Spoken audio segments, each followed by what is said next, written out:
Hello, brave souls. I'm Banshee, your guide through the eerie and chilling realms of banshee whale tales. Grab your coziest blanket, maybe a warm cup of tea, and prepare for tales that will send shivers down your spine.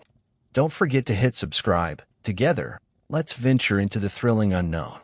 In the world of banshee whale tales, the mysterious eagerly awaits your presence. Story 1. In the small, forgotten town of Ravenswood, nestled at the edge of a dense, ancient forest, there stood an abandoned mansion that bore the weight of its haunted past. Legends whispered of a malevolent force that lurked within its decaying walls, and the townsfolk knew better than to venture near. However, a group of curious teenagers, drawn together by the thrill of the unknown, decided to challenge fate one fateful night. Among them was Rachel, a spirited and adventurous girl who had always been drawn to the macabre. She gathered her friends, Jake, the skeptic, Sarah, the goth with a penchant for the supernatural, and Alex, the daredevil eager to prove his bravery. Armed with little more than a Ouija board and their courage, they set out to unlock the mysteries that shrouded the mansion. As the night descended and the moon cast eerie shadows on the dilapidated structure, the friends cautiously stepped into the mansion. The air inside was thick with an otherworldly stillness, broken only by the creaking of floorboards beneath their feet. Ignoring the sense of foreboding that enveloped them, they found an old, dust-covered table and placed the Ouija board upon it. The planchette glided across the board as Rachel, Jake, Sarah, and Alex summoned the spirits. At first, the responses were cryptic, but soon a malevolent presence made itself known. It claimed to be a spirit wronged in life, seeking revenge on the living. Unbeknownst to the friends, they had awakened a force far more sinister than any ghost. The temperature in the room plummeted, and the flickering candlelight cast grotesque shadows on the peeling wallpaper. The planchette moved with an unnatural force, spelling out chilling messages that foretold doom. Panic gripped the group as a cold wind howled through the mansion, extinguishing their candles one by one. Suddenly, the friends heard guttural whispers echoing through the darkness. Shadows danced across the walls, taking on twisted forms that seemed to reach out for them. A sense of dread washed over the group as the air became suffocatingly thick. Rachel, sensing danger, urged her friends to leave, but it was too late. From the shadows emerged a ghastly figure, clad in tattered rags and emanating an otherworldly glow. Its eyes glowed with a malevolent light as it advanced toward them. The friends stumbled backward, their terrified gazes locked on the spectral entity. As they attempted to flee, the mansion seemed to twist and contort, its layout changing with each step. The friends found themselves trapped in a nightmarish maze, pursued by the vengeful spirit. Desperation fueled their flight as they raced through corridors that seemed to stretch into eternity. In the eerie darkness of the haunted mansion, the friends were frantically trying to escape the vengeful ghost. As they rushed through the twisting corridors, Jake, the skeptic of the group, suddenly felt an invisible force grab hold of him. His eyes widened in terror as an unseen hand yanked him backward. The friends turned to see Jake struggling against an unseen assailant. His fingers scraped against the dusty floor, leaving streaks in the grime as he desperately tried to resist being dragged away. His pleas for help echoed through the haunted halls, but the ghostly grip tightened, pulling him into the shadows. As Jake vanished into the inky darkness, the friends could only hear his fading cries. It was a gut-wrenching sound, a mix of fear and despair that sent shivers down their spines. Sarah, Alex, and Rachel were paralyzed for a moment, the horrifying reality sinking in. Heart-pounding, they continued their desperate escape, hoping to evade the same fate that had befallen Jake. The air seemed to thicken with malevolence as they stumbled through the maze-like mansion.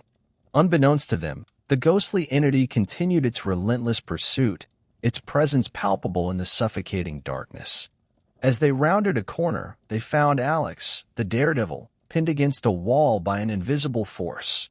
The atmosphere crackled with supernatural energy as the ghost manifested itself before them. Alex gasped for breath, his eyes wide with terror as an unseen pressure squeezed the life from him. The friends watched in horror as the ghost's ethereal hands closed around Alex, crushing him with an otherworldly force. Bones audibly snapped, and a guttural moan escaped Alex's lips before he fell to the ground, lifeless. The oppressive silence that followed was broken only by the distant wails of the malevolent spirit, reveling in its grim victory. Rachel, Sarah, and Alex stood frozen in shock, the weight of loss and terror bearing down on them. The ghostly figure lingered, its eyes glowing with a cruel satisfaction. It seemed to relish the fear etched across their faces before fading back into the shadows. With the chilling demise of their friends, Rachel knew they had to find a way to escape this nightmare. The haunted mansion held more secrets than they could have ever imagined, and the ghostly entity that dwelled within was far more ruthless than they could have anticipated. Determined to survive, they pressed on, haunted by the memories of Jake being dragged away and Alex being crushed, the echoes of their fates eternally etched into the haunted halls of Ravenswood. Story 2. You know how they always say never to mess with a Ouija board alone? Well, I went ahead and did it anyway because I wanted to be absolutely certain that nobody was manipulating the coin. Instead of using a proper board and planchette, I improvised with paper and a coin. I initiated a conversation with a male presence from beyond, someone who had passed away. I inquired why they were still lingering, and the response was chillingly straightforward: car. It proceeded to provide me with a license plate number, the name of a wife, and a local phone number. At first, I found it all surprisingly mundane, almost mundane. But then, things took a creepy turn. The coin, which I was initially unsure about moving myself, suddenly exerted a forceful pull and grew warm. Feeling uneasy, I pressed for more details about the spirit's whereabouts. It spelled out "in-fire dash" and abruptly shifted to the no response. The use of no to cut short the spelling, particularly when infierno means hell in Spanish, struck me as oddly intriguing. Sensing a heightened level of intensity, I decided it was time to end the session and said my goodbyes. Strangely, the coin didn't respond, it simply stopped moving. Although it didn't answer any more questions, I hoped it had departed. However, the lack of confirmation left me uneasy. For years, I kept the makeshift Ouija board in a random book, uncertain of whether burning or tossing it away was a wise choice. Fueled by curiosity, I dialed the provided phone number and inquired about the wife. The response on the other end was evasive and typical, with questions like, "Who is this?" and "Why are you calling?" I hung up, unable to verify any of the information. That unsettling experience marked the end of my dabbling with the supernatural. Thankfully, nothing strange occurred afterward, but the memory of that Ouija session lingered, a constant reminder of the unknown forces that may lurk just beyond our understanding.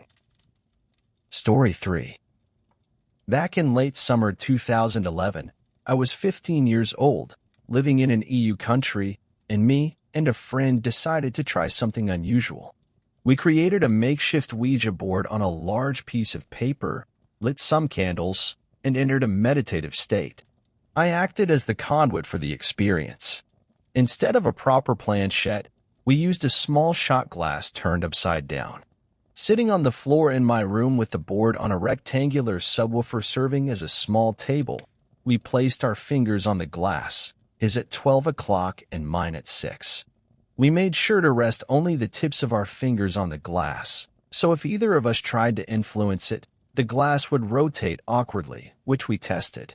We asked questions to the entity, lifting the glass and whispering into it, "Is there someone that wants to communicate with us?" and placing it back on our designated start circle. The glass moved to yes, and we continued the conversation. We communicated with a spirit named Lars, who claimed to have died in 1947 and had no connection to the building. After a series of questions, I said farewell, feeling it was a bit mundane. Curiosity led me to ask about communication with someone from the 8th dimension. The entity named itself ONKU and claimed to be over 400,000 years old. We bombarded it with various questions, personal and scientific, and the communication was impressive. The glass moved with sharp intent, spelling out answers quickly. Wanting more, I asked if it could show us a visual sign. It agreed and said it would be outside on the balcony. We waited, asked more questions, and after about 5 minutes, it signaled that it was time to go outside. With a mix of excitement and uncertainty, my friend and I stepped onto the balcony around 4 a.m. in mid-August. In the dim light, we noticed a black cat behind a shed across the road, seemingly mesmerized. As it moved, we saw a white orb of light appear about 6 feet above the ground. The orb, the size of a basketball, had a solid and pure light that didn't reflect. It made a quick floating swoosh and vanished. Stunned, we looked at each other, and the orb reappeared as if confirming what we saw. This time, it performed a longer swing and disappeared again. Amazed, we went back inside. I asked if the orb was the sign, and the answer was yes. Despite the wonder, it was never really scary. This unique experience stayed with me, but I never encountered anything like that orb again after my last attempt in 2014. Story 4. Let me share a college story from the mid-'80s. Back then, my best friend, who wasn't yet my roommate, and I decided to mess around with a homemade Ouija board during our broke college days. We crafted it from basic notebook paper, using a straw as our makeshift planchette. You know, the kind of fun you have during those carefree college days. During one session, we got in touch with 2 spirits who claimed to be from World War II. Let's call them Michael and Lucas. Being the naive college kids we were, we dared them to send us a sign. Michael and Lucas hesitated, warning us about the energy cost and the potential opening of a door to less benevolent spirits. Of course, we insisted, send us a sign. After logging off, we went about our day, running errands, and returning to our dorm room. Lo and behold, the answering machine's now antique message light was blinking. We scrolled through, and in the middle, a mysterious message: Lucas loves Emily. We didn't know any Lucases. There were no family members or friends named Lucas in either of our circles. Cue the freak-out session. We were convinced this was the sign they promised. Thinking it was too wild not to share, we brought our best male buddy, let's call him Alex, to listen to the message. Alex lived across the way in the boys' dorms. Excitedly, we ran downstairs, fetched Alex, and sprinted back upstairs. But when we went to play the messages again, that particular message was gone, vanished into thin air. More freakouts ensued, and Alex gave us a stern warning about messing with Ouija boards. Undeterred, my friend and I continued our Ouija sessions. However, I began experiencing strange phenomena. My hands turning ice cold up to my elbows, a profound feeling of exhaustion. Then came a weekend when my roommate went home. I returned to our dorm around dusk, only to find it unnaturally freezing, in May, in the deep south. As I walked in, I saw an enormous hand at the window, knocking 3 times. Through the glass, and we lived on the 3rd floor. Without uttering a word, I took a giant step back, turned off the light, locked the door, and sprinted down to my friend D's dorm room. We were back in full freakout mode. I insisted on spending the night there, even if I had to sleep on the floor. Eventually, we gathered the courage to return an hour or 2 later. To our surprise, the room was entirely normal. No heaviness, no freezing temperatures. My friend D and I promptly tore up the homemade Ouija board, clipped the straw planchette into pieces, and swore never to do it again. I'm certain about what I witnessed: a giant hand knocking on my window from the outside, moving the blinds on the inside. And we lived on the 3rd floor. Something wanted in. Never again. Story 5. In 2001, on a Saturday night at the house of my friend Nicole's, a lively group of 8 teenage friends, including myself, gathered to play the Ouija board. We took turns in pairs, thinking it was just a fun and somewhat silly rite of passage. We were having a great time, engaging in some underage drinking and smoking weed. As the night progressed, things took a bizarre turn. We were wide awake, and the clock read 2:22 a.m. on my friend's family VCR when Alex, the smartass of the group, asked a rather morbid question. He inquired about who in the room would be the first to die and how. None of us had our hands on the planchette at that moment. We were all taken aback, asking him why he would bring up such a dark topic. The planchette moved to the letter U and stopped. Unfazed, Alex chuckled and pressed on, asking how. The planchette spelled out CRCRS, and that's when Nicole, the host, called into the session, turning on the lights and extinguishing the candles. While the rest of us were unsettled and went outside, Alex sat there, half laughing but also looking genuinely spooked. I observed him space out, wondering if I was too high, but the strange feeling persisted. We all laid in the summer grass, some of us falling asleep or going back inside. It was a peculiar night, and we stopped smoking around 2 a.m. due to the strange occurrences. Fast forward about 3 months later, Alex tragically died in a car wreck near our high school. The accident happened on a Saturday night as he was driving back home with his girlfriend, who survived, after a movie. He didn't see a semi-truck on a curve as he pulled out of a side road onto the main road into town. The memory still gives me chills. There were other eerie incidents that night, such as candles refusing to stay lit in a warm, calm summer house with the AC off and windows open. However, Alex's fate haunted us the most. Despite his smart-ass demeanor, the spaced-out look he had after the Ouija board session made me question if he was truly responsible for moving the planchette during that ominous moment. The events of that night continue to send shivers down our spines.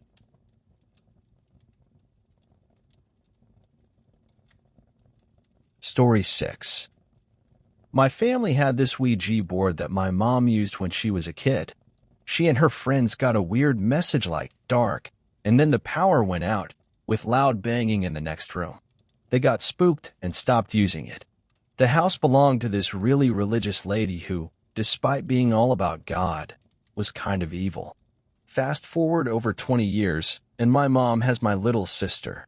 When she was just 10, she described the entire house in detail, from the front doors to the upstairs rooms, even mentioning a man in overalls behind a desk.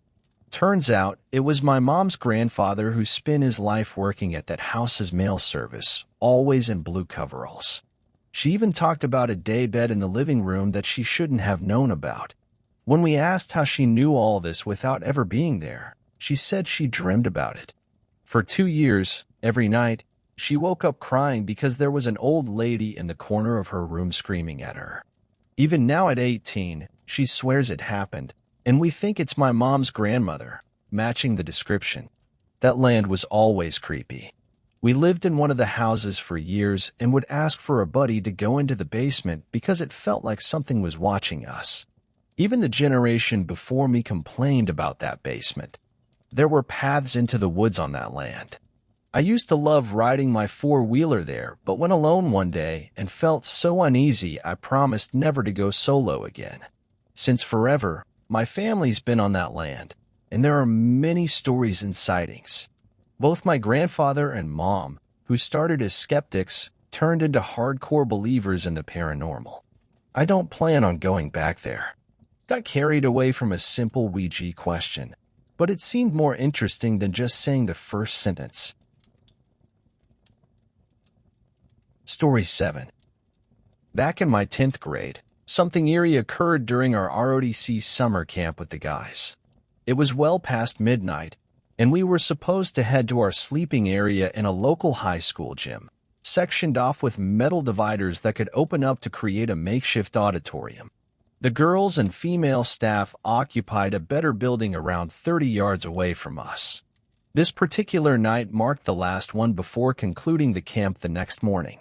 Feeling a sense of mischief, around 12 guys, including myself, decided to experiment with a makeshift Ouija board crafted from leftover chart papers from our prior activities. We huddled around the chart, covered in our blankets, while some other guys dozed off on the opposite end of the gym. A studious friend of mine, terrified of ghosts, joined us reluctantly, laying down near us, his entire body concealed under his blanket. As the daring venture unfolded, one guy initiated the chants. We took care to surround the candle, aware that the girls and female staff were still active, and lights were on at their place in the bathroom area. Being a small school with limited facilities, guys had to wrap up their activities early and were instructed not to be out after midnight. The chanting continued for about 3 to 4 minutes, intermittently interrupted by statements like, "There's nothing here," signaling that we should stop. At that point, one guy got up to turn on the lights. As he flicked the switch, visible sparks erupted, visible even from our distant spot. Subsequently, the lights extinguished throughout the gym. Suddenly, behind the gym, we heard what seemed like 10 to 15 dogs running, screaming, and howling. The eerie sounds terrified most of us. My friend who was lying down startled and raised his legs. When I glanced back at him, all I could discern was a looming shadow over me, his legs with a blanket covering them. The little light emanating from the teacher's flashlights added to the chaos, as there was considerable commotion on our side, and the female staff wanted to investigate. After about 30 to 40 seconds of disarray, the lights returned. In a frenzy, everyone rushed out to check on the source of the canine commotion, hoping to make them flee. Strangely, there was nothing there. When we inquired with the teachers and girls, they claimed to have only heard our screams and nothing more. We returned to sleep and discussed the bizarre incident only after coming back to school. To this day, the events of that night remain an enigma, shrouded in mystery. Story 8. Back in the summer of '98, my friends and I decided to camp in the woods near Sleepy Hollow, New York.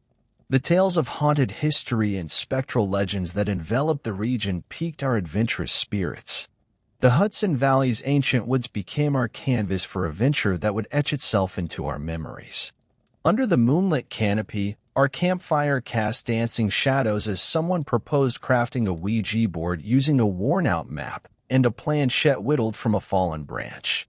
Enveloped in blankets against the cool night, we arranged the makeshift Ouija board, and our impromptu session commenced. The whispers of the wind seemed to respond to our inquiries as we delved into the unseen forces that purportedly inhabited the ancient woods. The rustling leaves and distant calls of night creatures added an eerie symphony to our venture. We felt a strange connection with the tales of Sleepy Hollow, as if the spirits of Washington Irving's legends were present among us. Suddenly, the temperature plummeted, and an inexplicable chill settled over the campsite. The flames flickered in acknowledgement of something beyond our grasp. The improvised planchette began to move, spelling out cryptic messages that hinted at forgotten tales and unresolved mysteries. An urgency gripped us, compelling us to push the boundaries of the conversation with the unseen. The woods seemed to respond, shadows dancing between the ancient trees as if the spirits sought to communicate through the very fabric of nature. As the session intensified, we became acutely aware of a figure standing at the edge of the campfire's glow. Ethereal and indistinct, it observed our gathering with an otherworldly presence. Panic set in as we realized our venture had invited more than just whispers from the woods. In a hurried frenzy, we extinguished the campfire, plunging ourselves into a darkness so profound it felt palpable. The figure at the periphery lingered for a moment before dissipating like mist, leaving us in an unsettling silence. The rest of the night unfolded in a symphony of unseen creatures and eerie echoes. At dawn, we dismantled the makeshift Ouija board, a silent agreement to leave the mysteries of Sleepy Hollow's woods undisturbed, our shared experience forever etched in the haunted history of the Hudson Valley. Story 9. In the sultry night of '03, my friends and I found ourselves irresistibly drawn to the mystique of New Orleans, a city steeped in history and veiled secrets. Settling near the Mississippi River, we felt the ancient spirits weaving tales through the shadows. Little did we know, our journey into the supernatural was about to take a turn. Under the flickering gas lamps, we gathered around a crackling campfire, the warm southern air carrying the distant echoes of jazz and muffled laughter. One among us, an acquaintance with a penchant for the occult, produced a worn Ouija board from a tattered backpack. Surrounded by the historic architecture, we positioned ourselves in anticipation. As the night embraced us, the Ouija board became a portal to the unseen forces that supposedly haunted the historic streets of New Orleans. The wind carried a haunting melody, and a mysterious tension settled over our campsite. The planchette moved, spelling out cryptic messages that hinted at forgotten tales and unresolved mysteries. A figure, ethereal and indistinct, lingered at the edge of the campfire's glow. It observed our gathering with an otherworldly presence, sending a shiver down our spines. In a hurried frenzy, we extinguished the campfire, plunging into profound darkness. The figure lingered briefly before dissipating, leaving us in an unsettling silence. Our senses heightened, we felt the ancient oaks and the very earth beneath us holding untold secrets. The night seemed alive with the echoes of New Orleans history, as if the spirits sought to communicate through the rustling leaves and the murmurs of the night. The night unfolded with unseen creatures and mysterious echoes, each moment etching itself into our memories. At dawn, we packed away the Ouija board, an unspoken agreement to leave the mysteries of New Orleans undisturbed. The tales of that eerie night became part of the city's haunted history, our shared experience forever woven into the tapestry of New Orleans, where the echoes of the past persist in the shadows. Story 10. In the historic town of Salem, Oregon, a young family embarked on a peculiar journey. After settling into a charming Victorian home, nestled away from the bustling streets, they had little idea of the eerie experiences awaiting them. This was no ordinary town. It held secrets, some of which were bound to the spiritual realm. In the heart of Salem, the town's name echoed with a mysterious charm that drew in those curious about the otherworldly. About a year after their arrival, the family's matriarch, Sarah, delved into the mystical world of the supernatural. Ouija boards became a frequent tool for her exploration. The dimly lit Victorian home bore witness to the unfolding mysteries that would leave an indelible mark on their lives. As Sarah immersed herself in these occult practices, the Victorian home seemed to awaken. A few months into their stay, strange occurrences unfolded. Sarah, after a particularly unsettling experience with the Ouija board, decided to lock it away in a closet, vowing never to engage with it again. Little did she know, the spiritual energies she had awakened lingered, taking on a form that would become a recurring figure in her dreams. In the realm of slumber, Sarah encountered a spirit, a well-dressed gentleman reminiscent of the 1800s, complete with a top hat.